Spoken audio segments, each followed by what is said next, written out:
Now, I want to take a quick pause and sidetrack here, detour, about this idea of beliefs. So did you remember what I said about belief? We're defining a belief as acceptance of something as truth without proof, and that eventually influences one's values and morals and decisions. What do I mean by that? Okay, so I had my very first professor I ever had in college. The very first course I took, it was during a holiday, so it was a short and intense course. Talked about this idea of presuppositions. And so how two different people looking at the same data or information can come up with two completely different conclusions. He gave this example.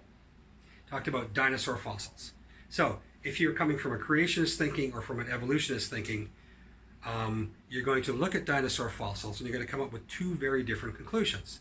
The evolution thinking is going to say, well, they perished in the ice age, and they're going to date it based on the carbon dating of the previous date. So it has to assume the initial dates in carbon dating were accurate, which they're not. Now, in the creation thinking, they either didn't exist or they died in the flood. And then you'll have even other creation thinking talk about how, if you are believing that in the Old Testament, before the flood, people were living to be 700, 800, 900 years old. So certain animals still grow until they die. Think about that. If certain animals were to grow for 700, 800, 900 years, maybe they would get pretty big. Okay? I'm not looking to prove one way or the other. All I'm getting at is neither of these can be proved scientifically. So it comes down to a certain amount of belief. So now let's go back a few hundred centuries to the 15th century. At this point in time, the main doctrine, which was in control basically the church, and there was no mass education, there was no telescopes or public education or anything along those lines at the time. So the main thinking was that the earth was static and was the center of the universe. That was the belief. So first on the scene, we have from the church thinking side, actually, a gentleman by the name of Roger Bacon, who basically came to the church and said, look, based on your beliefs of this idea that the earth is static and everything else revolves around it, the tables, and this was his way of calculating the dates for festivals like Easter and many other festivals at that time, based on the calendar. Your tables are all wrong. Our dates are going to be way out of whack. Nope, the earth is static. However, within the scientific community, this began to percolate.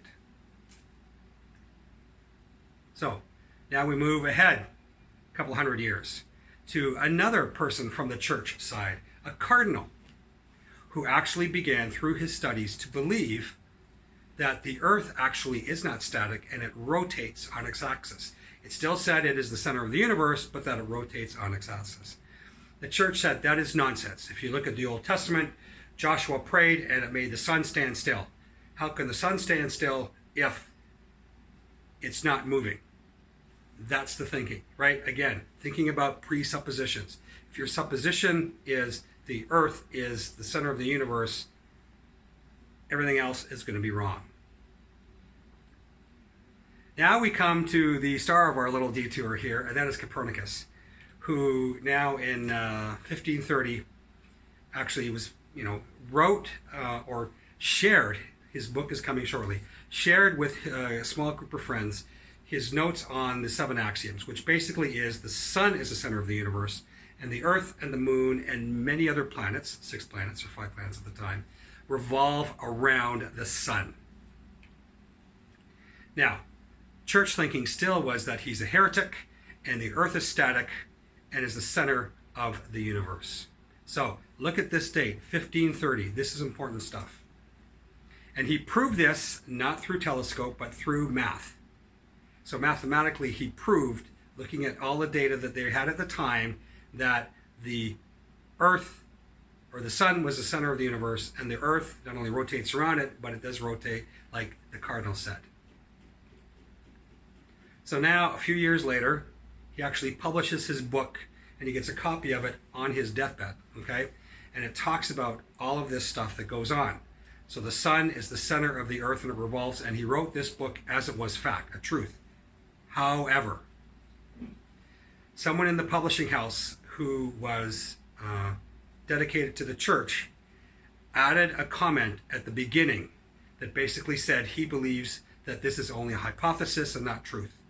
And therefore, the church didn't condemn him, but it did condemn actually the book. And the book was banned shortly after it was published. Then we move ahead a little bit further to Galileo and the advent of the telescope. This is some pretty amazing stuff, okay? So now we're going to have some actual physical proof of what is going on. So with his telescope, he didn't invent it, but he took it and basically made it much better. So with his telescope, he not only proved Copernicus's theory, but had many new discoveries and had this evidence of it through pure observation. So what happened? He literally brought his telescope to the leaders of the church. And many of them, most of them, would not even look through it. It's flawed, it's a trick, it's some sort of magic. It can't be true, right? So observable information, and they even refuse to look through it because, well, I'll leave that up to you. And now we come to the definitive proof, finally. 1687, about 150 years after Copernicus, Newton publishes his book, okay, about gravity. And so it is now become the de facto evidence of everything, and new textbooks are printed. The universities are pushing through. The Protestant church in the UK and the Catholic church throughout Europe is still in control, but is beginning to lose a certain amount of power and control, shall we say, and scientific thinking now is becoming a little bit more mainstream.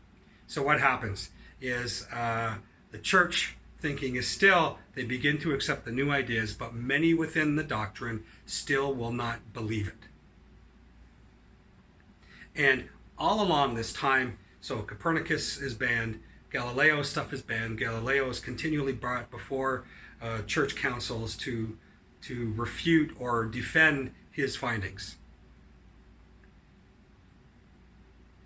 So now we come back to Copernicus in 1758. So it was not until this year, 200 years after his book was published, that it was finally taken off the banned book list. So here we have a practical example of evidence that was obvious and was being proven that for hundreds of years was basically ignored, and how deep-seated beliefs got in the way of observable truths. So now we are 2019, mass shootings, pay inequality, white supremacy, natural disasters, and what do we have? On the human rights side, we've got, look, we need to change policy and we need to educate people. And that could be things like UNESCO has an education for sustainable development that is done all through school, from elementary up to high school. It's got some amazing stuff in it. We need to advocate for STEM, for male, female, regardless of gender orientation. There's just so much that needs to happen. But on the other side, we've got, I'm not responsible. Oh, mass shootings, oh, it's not my fault.